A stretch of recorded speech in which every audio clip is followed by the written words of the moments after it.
of attendance.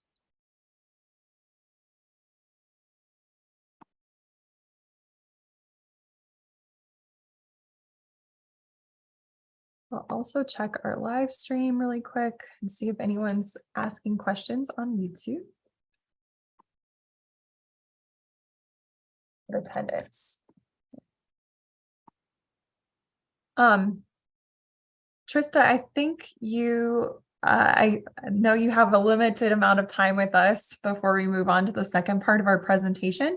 I just wanted to ask if you have any tips or tricks, just common questions that you get from international students that you would like to address with the students who are joining us today. I think one of the things I would just recommend is to go on our MSU Mankato website, take a look around at the pages you just showed for payment plans and bill payment and transferring through Flywire. We have a lot of resources that are out there available, as well as our International Center to ask any questions, or our Campus Hub team. We're more than welcome to. Please feel free to ask questions if you have them. And I think the other thing I would just say is to make sure you get access and read your MSU emails that we send out. We send out updates and sort of reminders to there. So I think in that, just making sure that you have access and are reading and reviewing your emails. Awesome. Thanks so much, Trista. Yes, and certainly welcome to all of those who will be hopefully coming here soon. Sounds good. All right, I did have one more question come in. That's about how do I log into my e-services account? And so I can quickly just share my screen to show students where to find that. So for students who are joining the university, you created a star ID and a password. And so your star ID and your password is your login for basically any platform on campus.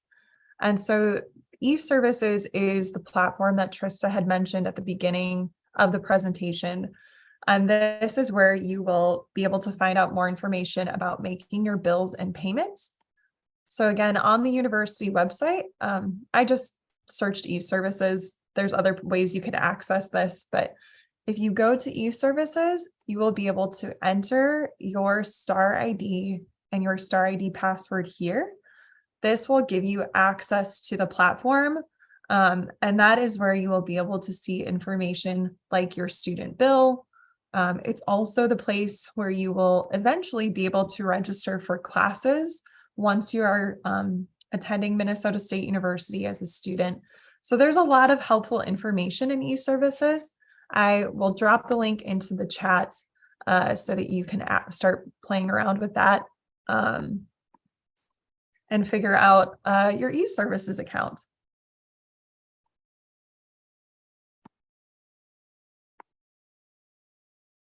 A couple other questions I'm getting are about visas. So a few students have questions about who is the DSO contact when they arrive at the airport, or how do I get my DSO contact for arrival? When you arrive in Mankato, when you arrive to Minneapolis, it looks like Alyssa said she would like to answer this question. Go ahead, Alyssa. Oh no, I was just trying to make it sound like you were answering. I don't want to answer. Oh, no worries. Okay, sorry, it pops up. No, I'm being helpful, but not being helpful. No, you're good. I was like, maybe you have a great answer for this. All good. So when you come to the Minneapolis-St. Paul airport, if that's your port of entry to Minnesota, when you get to the airport, you do not need to greet or meet anyone from the university. You'll be able to arrive, and if Minnesota is your port of entry to the US, that is where you'll go through customs and immigration.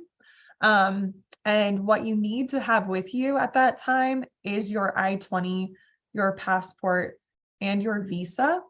And you'll show that to the Customs and Immigrations officer, as well as answer any questions that they might have.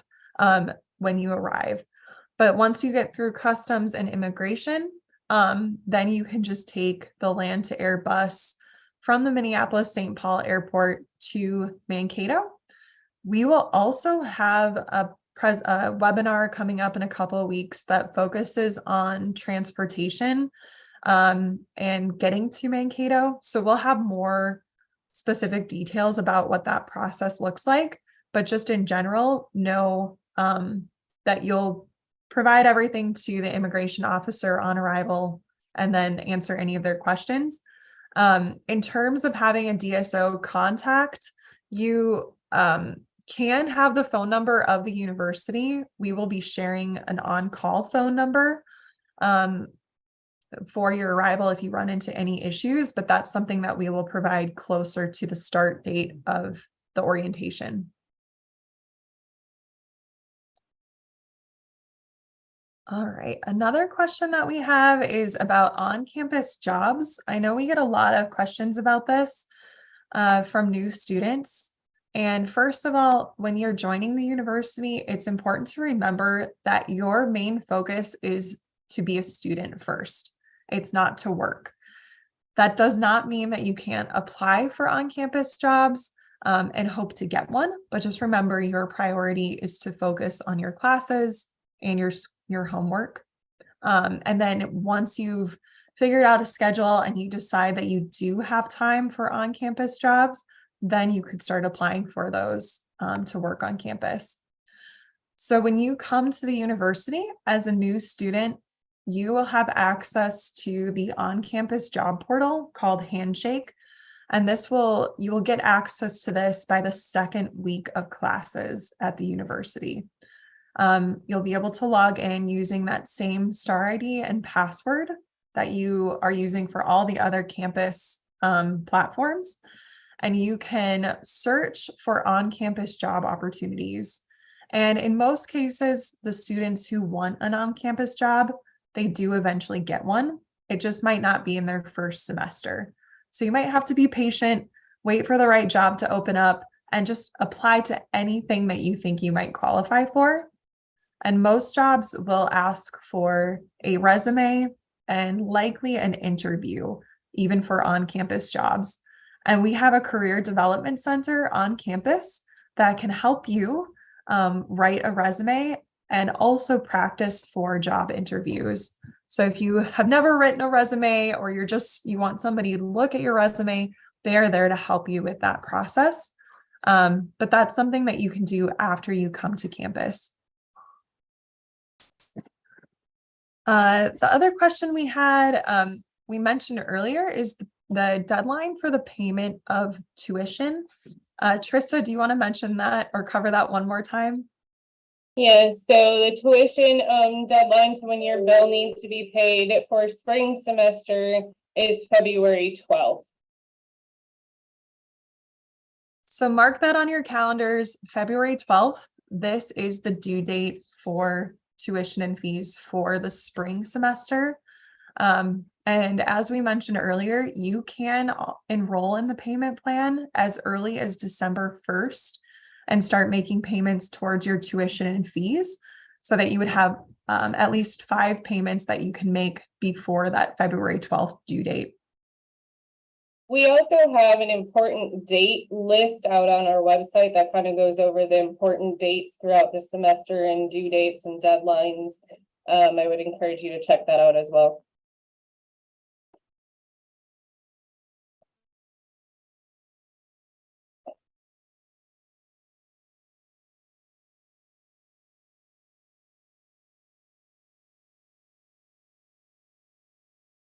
Great. One other question is, when do we have to pay for the tuition and fees? You will be billed tuition and fees per semester that you are enrolled. So for students who are joining us in the spring 2024 semester, you will only see a bill on your student account for that spring term. And so when you're making payments through the payment plan, you are paying for one semester at a time at the university. And that includes the tuition for your classes and also the housing. So if you are living on campus, you are only making payments towards your accommodations each semester. So when you enroll in that payment plan, will be focused on just paying off one semester at a time of the university. And each semester you will have a payment deadline that you need to make the payment in full. So whether you are signed up for a payment plan and you're making smaller payments, or you just want to pay everything at one time, the payments need to be received by that payment deadline.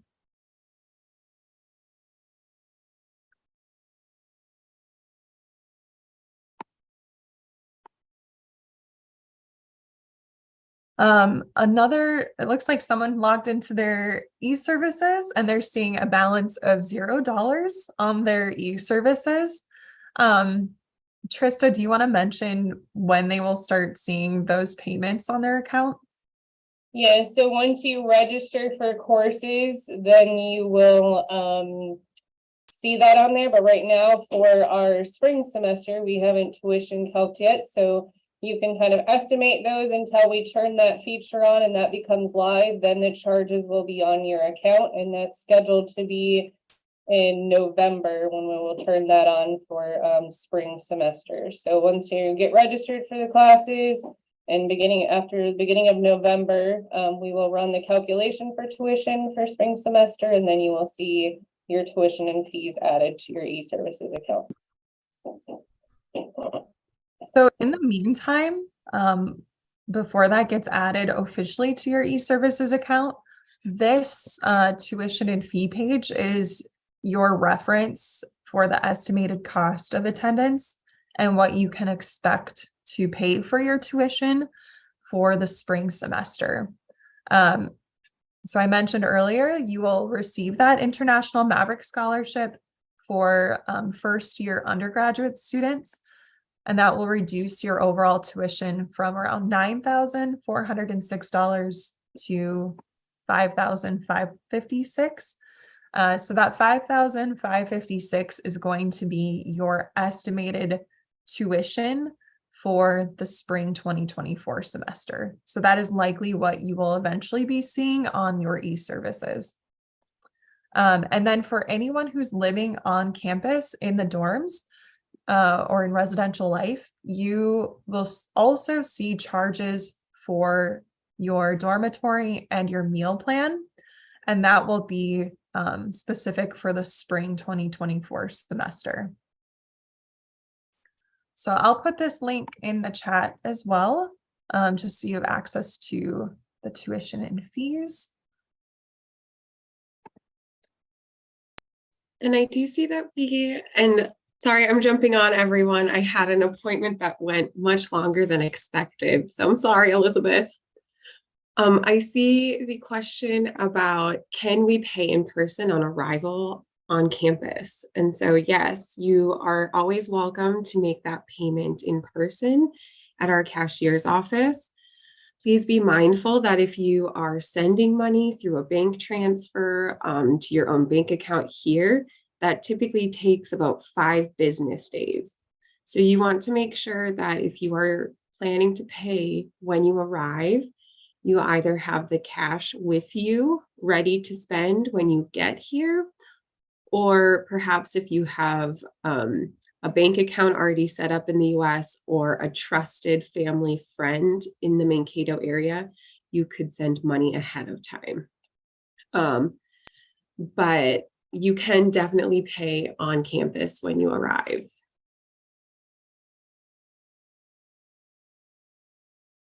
Thanks, Alyssa.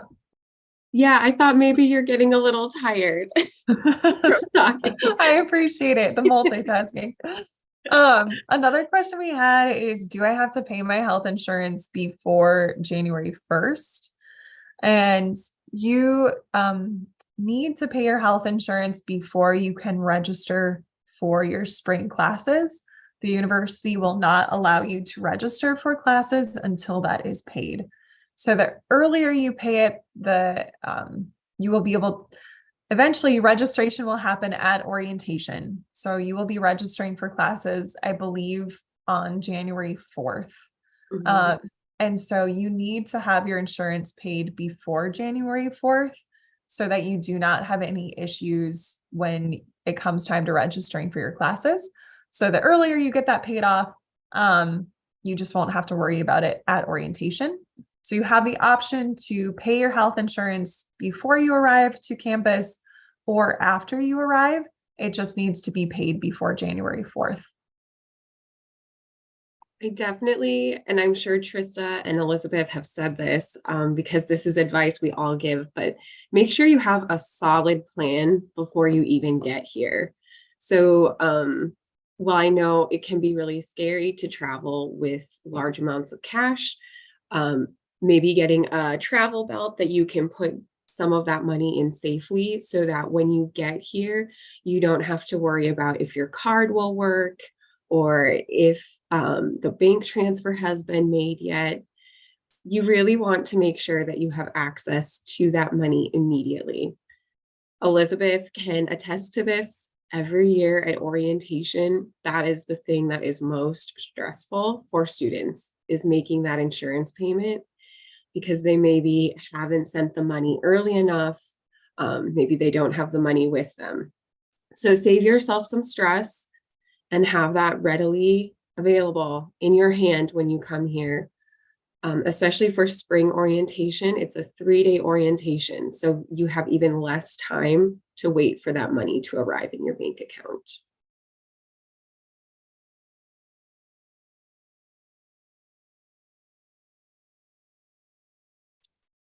So there are a lot of great questions, and because we do only have a limited amount of time, we do have a full webinar devoted to visa prep questions and all of the things you need to know about your DS-160, how to set up your F1 visa interview, and how to prepare for that.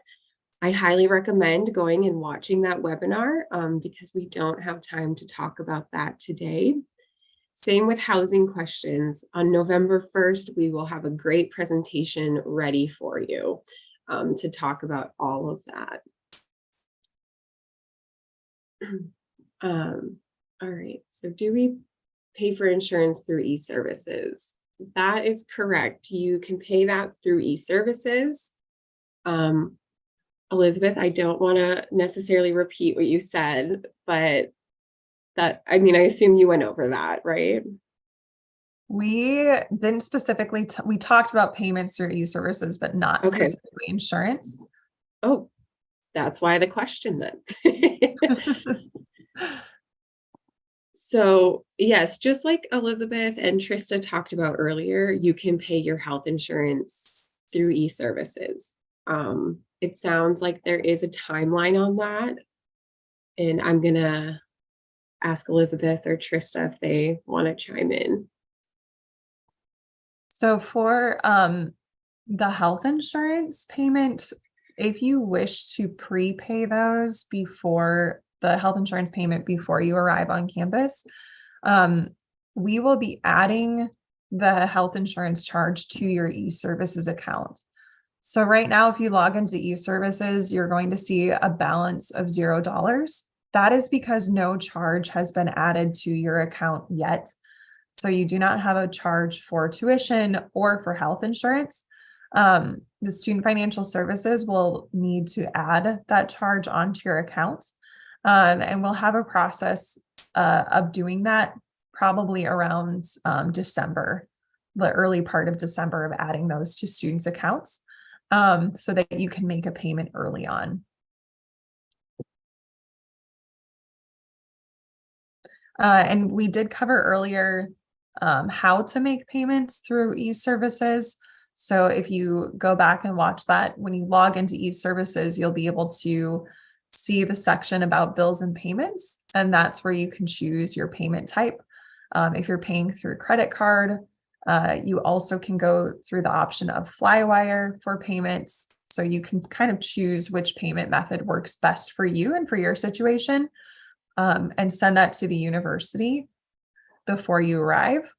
But if for some reason you are not able to make that payment before you travel to the university, you can make the health insurance payment in person um, at the cashier's office after you arrive.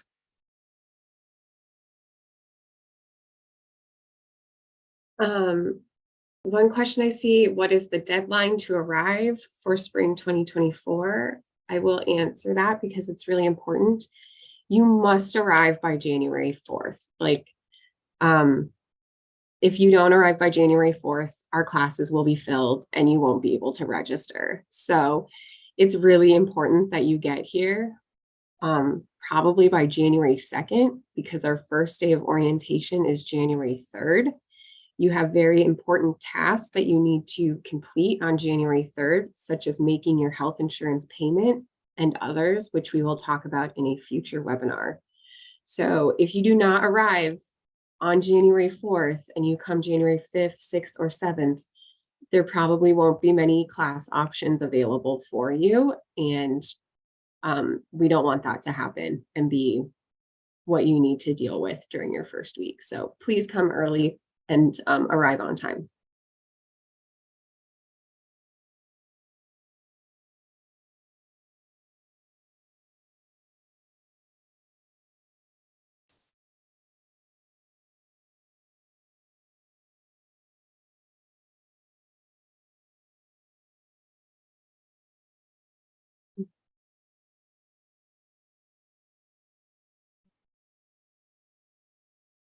Looks like there's one more question about when the housing session is. I think that, is it next week or the following week? Let me check It's this. November 1st. Oh, November. Yes, so November 1st. And if you go, there is the registration link. So if you go to that Q&A and go to the answered tab, you will see that registration link there. If you click on the registration link, it will show you what time it is in your local time.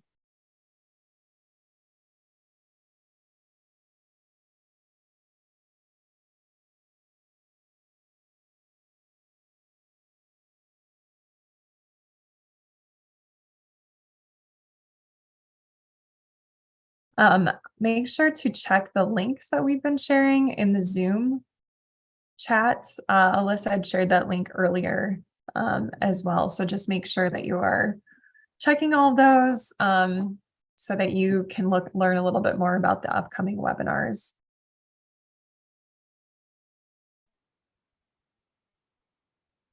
All right. Just looking through some of these questions. I just wanted to mention that I have to go here for another meeting, but if you have any questions for me, feel free to reach out to Campus Hub, or if either of you want to reach out to me, you're more than welcome to. But just wanted to say thank you, everybody. Thank you Thanks, so much, Trista. Trista. Okay, a few final questions, it looks like. If you miss orientation due to flight issues, will you need to defer to the next semester? I would say that's always a challenge in January because sometimes the weather does get, we have a lot of blizzards because it's the winter time. So the snowstorms can come and that can sometimes delay flights. And so, for example, last January, we did have a pretty bad snowstorm and a lot of flights were delayed. So we are reasonable people at the university. And so if a lot of students are delayed because of flight issues, but they're traveling, they have the intention to travel to Mankato before January 4th, we will obviously work with you when you come to campus to help you get registered for classes. So if it's flight issues due to weather or other delays, we will work with you when you arrive, but you should plan your travels so that you do arrive before January 4th. And you can arrive or you can travel to the United States 1 month before the start date of your I-20. And so for most students, I believe that start date is January 3rd, I think. Mm-hmm. And so you could actually travel to the US as early as December 4th and have that full month to settle in, to do some traveling, visit friends or family that might be here. So take advantage of that time. Try to arrive as early as you can. Mm-hmm. And I would also just like to clarify a little bit. I understand that sometimes flights get very expensive and you want to arrive after January 4th because of that. Unfortunately, that is not something we can accommodate. So if the flight issue is an unforeseen flight issue, like Elizabeth is talking about, you got on your flight at home, but then you got stuck in maybe New York State or Germany on a layover and a delayed flight, we will absolutely work with you. If we see that your ticket was just purchased to arrive after January 4th, no, sorry. You need to be here on time because we see every year that when students come late, they suffer academically and end up with poor grades. So we really need you here on time, and we won't make an exception because of flight prices or things like that. You need to plan to be here ahead of time. So not to scare you, but we want you to be here on time. So we have a question here about if a student can arrive by December 13th. So as Elizabeth just mentioned, you can arrive in the US between December 4th and January 3rd. So you can definitely arrive in the US on December 13th. Depending on where you have your housing, you may want to be careful about that arrival date, just so that you can move in right away when you get here. If you plan on living on campus, I'm not certain that they would allow you to move in that early, and you would probably need to find alternate lodging for a week or two. But apartments may allow you to sign a lease and move in. So that's my biggest warning with arriving early, is make sure you have a plan on where you're going to stay. Yes, for on-campus housing. Sorry, the dog is barking in the back. For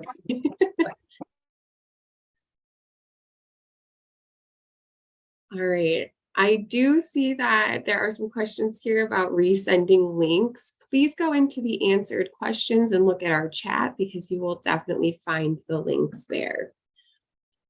Scholarships. So all of the undergraduate students, when you come here, will receive the International Maverick Scholarship. That is renewable every year, so long as you meet our service requirements and also your grades stay up. So that is good to go until you graduate with your bachelor's degree. And then you can, once you arrive in February, we have what's called Scholarship Month, and you can actually apply for additional scholarship funding. And there are like 1,000 merit scholarships that you can apply for. These are never guaranteed. They are very competitive. But if you are a strong student, you would probably have a good chance of getting one or two. Your first year would be difficult, but your second, third year, you should have better luck. But our policy is you do need to arrive on campus before you can apply for any additional scholarship funding. And the weather's going to be cold. It's going to be cold. There's no way getting around it. It's kind of chilly out there today, even. Let's see, my phone tells me it is 45 degrees Fahrenheit, so like 6 or 7 degrees Celsius today. In January, my guess is it will be maybe 10 below, maybe 5 below Celsius. Hopefully not colder, but we'll see. And if you don't have very like super warm clothes and you're not able to get them from home, it's okay. Get a hat, get some mittens, wear layers on your flight. And when you get here, the airport's going to be nice and cozy, warm for you. You can walk to the shuttle in heated hallways at the airport. The shuttle is going to be heated and it's going to be nice and warm for you. So that first day or two, you can probably get away with layering as long as you know that you have a place to go and live. So that's my advice. I don't know, Elizabeth, do you have any other tricks? I would say definitely watch some YouTube videos or like TikToks or Instagram Reels. There's a lot of influencers out there who will talk about like just ways to stay warm in winter, the type of clothes to buy, how to stay fashionable in winter if you still want to look cute but be warm. So there's a lot of good ways that you can buy cute clothes and enjoy the winter season while still staying very, very warm. And so I think the main thing is having the right mindset. People will say that it's never too cold, you just don't have the right gear. So as long as you have the right winter clothing, like warm clothes or hats, coats, boots, gloves, all the necessities, you will be fine during the winter time. You just need to come in with that mindset of being open to an adventure and embracing the winter, not being afraid of it. So it really does come down to having a positive mindset about it. And also knowing that winter is just a season, it's temporary, and it does end. And we do have very hot, warm summers. And so that is eventually coming in a couple of months. So don't be intimidated by it. Be open to the adventure and embrace that warm or the cold weather. But we have very warm hearts that are ready to welcome you to our campus. Yes, we're very nice. Yeah, and along that lines, it may seem really intimidating and like you'll never adjust, but you do, and you'll adjust a lot faster than you think. I always say, as a Minnesotan, it is so hard for me to handle heat, but I have visited many of your countries and stayed for multiple weeks in the heat. And the first couple of days were really hard. And then after that, you adjust. So just know you are more resilient than you even realized. And you are going to, as long as, like Elizabeth said, you come in with a positive mentality and realize, this 4 or 5 months, and then it's going to be like sunny, you'll be fine. No need to be scared. We're not going to let anything happen to you. No. I think in the travel webinar, we'll be talking about what type of clothing to buy or to plan to buy when you come to Mankato. So the types of things that you should bring with you, not just for clothing, but also other supplies. And so that will be coming up in that November 1st webinar. All right. So for the off-campus housing, more will be shared about that on November 1st. But for the time being, you will actually sign into the off-campus housing site as a guest. So you won't use your Star ID and password. You will be able to do that once you are enrolled on campus, but otherwise you can log in as a guest. And we will also have what we call kind of an admitted students day sometime in December.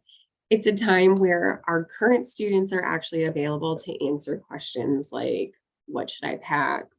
Where are some of the best places to live? And so we haven't scheduled that yet because we need to wait for students to kind of find when they're available, but watch for that webinar and definitely put that on your calendar because you can answer anything or ask anything that you want. So,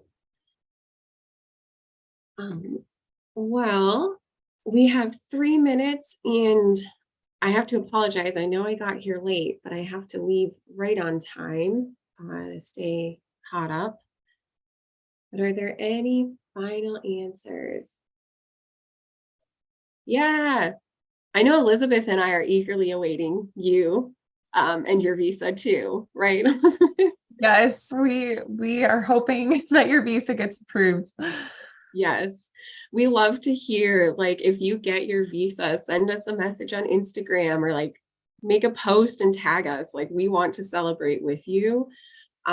When students text me and tell me they got their visa, it makes me so incredibly happy and proud of all of you. So please like share where you're at. All right, Suleiman, Woohoo! you got it. Woohoo!